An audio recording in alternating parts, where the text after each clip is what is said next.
Okay, this tutorial is going to show you how to get started in our LEGO NXT robotic programming. First of all, what you're going to do, you're going to log yourself onto the VDI, which you are familiar with how to do. You're going to click My VDI, moonarea.net, and you're going to type your credentials, username being your lunch number, password being what you use to get into your laptop.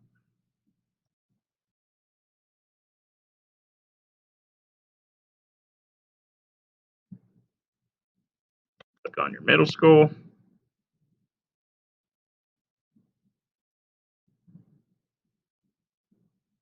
Now, the program that you're going to select here on the desktop of the VDI is this NXT 2.1 programming.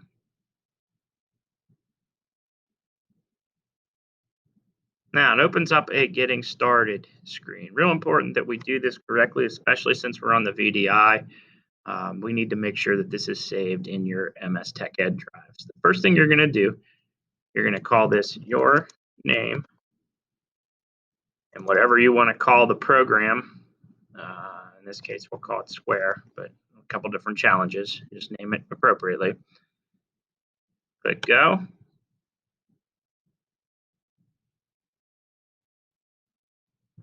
Now, before you do anything else, we need to make sure that this is directed not to the VDI desktop, but to your MS Tech Ed folder. You're going to do a File, Save As, and we're going to browse. Go to this PC, MS Tech Ed M, Students, Fin, your grade level, your 9 weeks, and where you've created a folder. Now, if you have not created a folder, you can just simply click this Create New Folder button. This is only if you have not. We'll call this test folder. You want to call it your name, obviously. And then you're going to click Save. Once you click Save there, you're going to click Save on this Save As. And this will now be able to be opened from the VDI, no matter whether you do it today, tomorrow, or a week from now. It'll be saved on your particular MS Tech Ed drive. Just to kind of give you a basic overview of the LEGO robotics software, this is called your workbench. This is where we bring in what are called commands.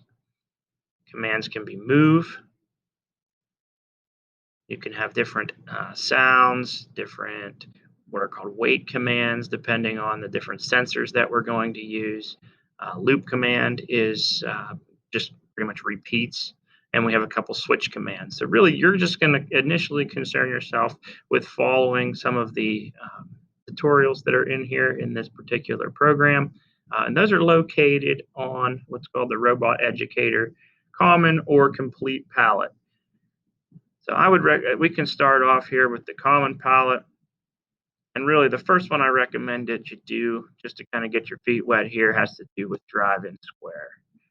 Now, the Drive-In Square walks you through, even gives you a little video of what the robot's supposed to do. Obviously, this one drives into Square. Gives you a building guide. You don't need to worry about that. I've already built those for you. And a programming guide. So you're going to do a little bit of the programming. Now, this is good in any language because it's all pictures. You're just going to follow the picture directions here. And in this case, it tells us to make a loop.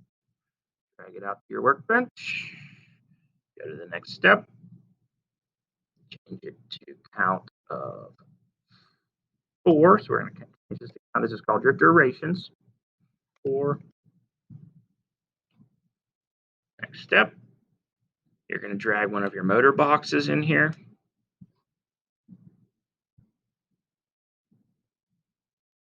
You're going to set up your durations on that motor box, and it's going to say that it makes sure that you drive forward.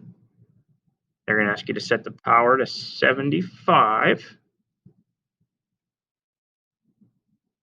And you're going to tell it to go 1 rotation. Next, drag your motor box down as it tells you to. And it tells you to change this to a turn. And rather than rotations for your duration, you're going to use what are called degrees. Now that we have the program written, it is now time for us to make sure that we do save this design. We'll do a file off the left here, save as. Let's browse just to make sure you put it in the right spot. Students, your teacher, your grade level, your 9 weeks, and in your name folder. Click OK. Click Save, and it probably asks you if you want to overwrite. If it didn't ask you, you forgot to put it in the right location. So let's make sure we do that and say yes, OK, overwrite that. Now we're ready to upload it to the robot. Click the next step. And the next step is your upload. Now this changes a little bit when you're on the VDI. There's one extra step that it's important that you do.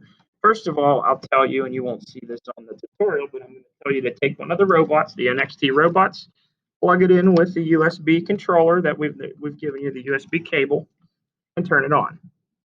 Turning it on is done with the orange button in the center. Now, if you were to just click like it says here, you would get an error message that says there's no USB NXT no longer connected. We can fix that. How you fix that?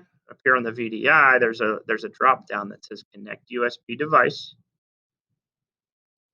And you're going to have to select Lego Mindstorm NXT. You'll hear it kind of recognize itself.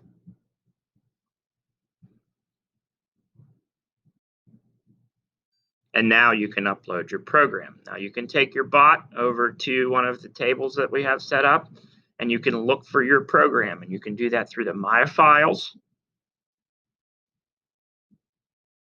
Software Files, and you should be able to flip through and find your name.